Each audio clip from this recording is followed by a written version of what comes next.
दिल्ली के पॉश इलाके में एक बंगले से उठता काला धुआं, फायर ब्रिगेड की भगदड़ और जलती हुई नोटों की गड्डियां।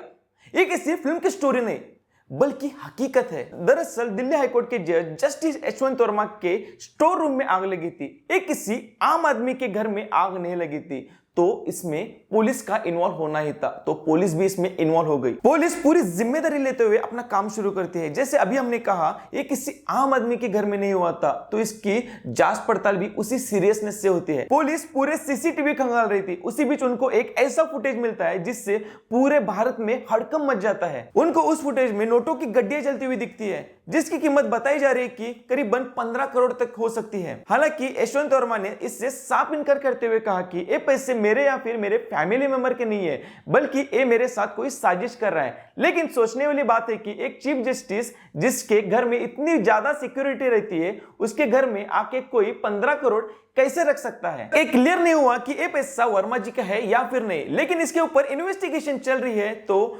जल्द ही इसका सच सामने आ जाएगा। Chief justice of India Sanjeev Khanna ने जांच पड़ताल के लिए एक कमेटी बैठाई है और सुप्रीम कोर्ट ने तुरंत कार्रवाई करते हुए उनका ट्रांसफर इलाहाबाद हाईकोर्ट में कर दिया है। लेकिन जिस देश के 150 करोड़ लोग जुडिशरी पे विश्वास रख के अपने लिए जस्टिस मांगने आते हैं, उस देश का एक ऐसा जस्टिस जिसके घर में 15 करोड़ मिलते हैं और उसका सिर्फ ट्रांसफर होता है, क्या ये सच में काफी है? किरण रिजिजू ने खुद लॉ मिनिस्टर रहते एक बात साझा की थी पार्लियामेंट में। उन्होंने बताया था कि करीबन 1631 cases against the functional of judiciary के ऊपर है। अगर इतने बड़े पैमाने पे भ्रष्टाचार चलता रहे तो लोगों का विश्वास जुडिशरी के ऊपर कैसे रहेगा? ये जो 1600 केसेस पेंडिंग है, जैसे पर्दे हट जा चुके हैं, हर एक इंसान को मालूम है यशवंत वर्मा का भी केस जब तक तूल पकड़ रहा है तब तक बहुत खुलेगा, लेकिन एक दिन ऐसा आएगा ये भी सेम टू सेम पर्दे हट जाएगा। अगर किसी सिटिंग जज के ऊपर इंपीचमेंट का आरोप लगता है तो उसके ऊपर कड़ी से कड़ी कार्रवाई होनी चाहिए और इस मामले को रफा दफा कर देना चाहिए। भारत के सिटिंग जज की नियुक्ति पहले और अब किसके द्वारा होती है, इसको समझने के लिए हमें सुप्रीम कोर्ट और हाई कोर्ट की नियुक्ति के प्रोसेस के बारे में जानना पड़ेगा। जब पहले संविधान के शुरुआती दिनों में यानी 1950 में भारत के आर्टिकल 124(2) सुप्रीम कोर्ट और आर्टिकल 217 हाई कोर्ट के तहत सुप्रीम कोर्ट के जज राष्ट्रपति, मुख्य न्यायाधीश और वरिष्ठ जजों से काउंसलिंग के बाद अपॉइंट करते थे।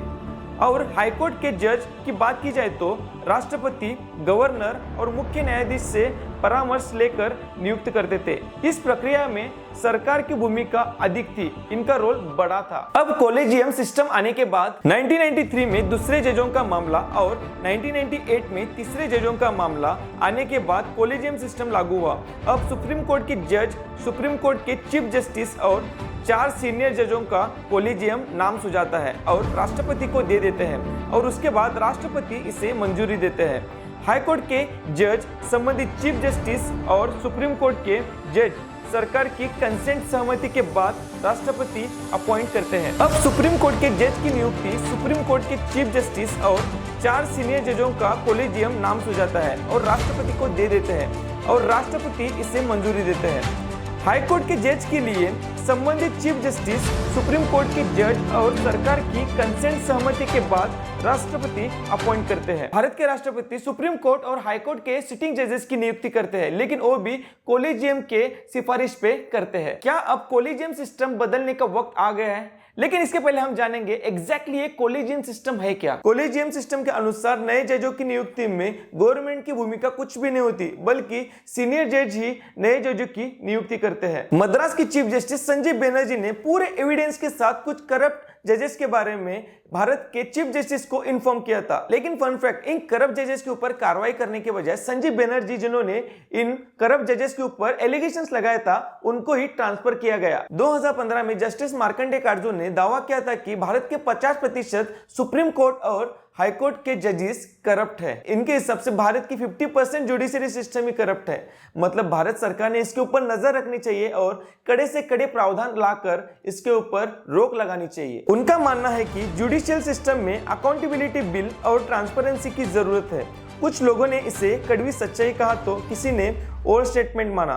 खासकर ऑफिशियली जुडिशरी भी इस आंकड़े से सहमत नहीं है। भारत के चीफ जस्टिस संजीव खन्ना कुछ इंप्रूवमेंट्स लाकर क्या कोई लेगेसी छोड़कर जा सकते हैं? अगर कोई जज जुडिशरी में ट्रांसपेरेंसी, अकाउंटेबिलिटी और रिफॉर्म्स को बढ़ावा देने वाले फैसले लेता है या फिर उसके ऊपर खुलकर बात करता है तो उसकी एक लेगेसी और मजबूत छवि बन सकती है। लेकिन हमें समझना होगा कि इंस्टीट्यूशनल रिफॉर्म्स किसी एक जज के प्रयासों से संभव नहीं है। इसके लिए एक कॉम्प्रिहेंसिव और टीम वर्क की जरूरत होती है, लेकिन शुरुआत होनी जरूरी है। हम जुडिशरी सिस्टम के खिलाफ नहीं है, लेकिन कुछ जरूरी बदलाव होने चाहिए, जैसे ट्रांसपेरेंसी जो पानी की तरह साफ हो। आपको क्या लगता है भारत की न्याय व्यवस्था में क्या कुछ बदलाव होने चाहिए? कमेंट करके बोलिए। और सबसे जरूरी बात, अपने फ्रेंड्स के साथ इस वीडियो को शेयर करें ताकि उनको भी इसकी जानकारी हो। सब्सक्राइब करें। धन्यवाद।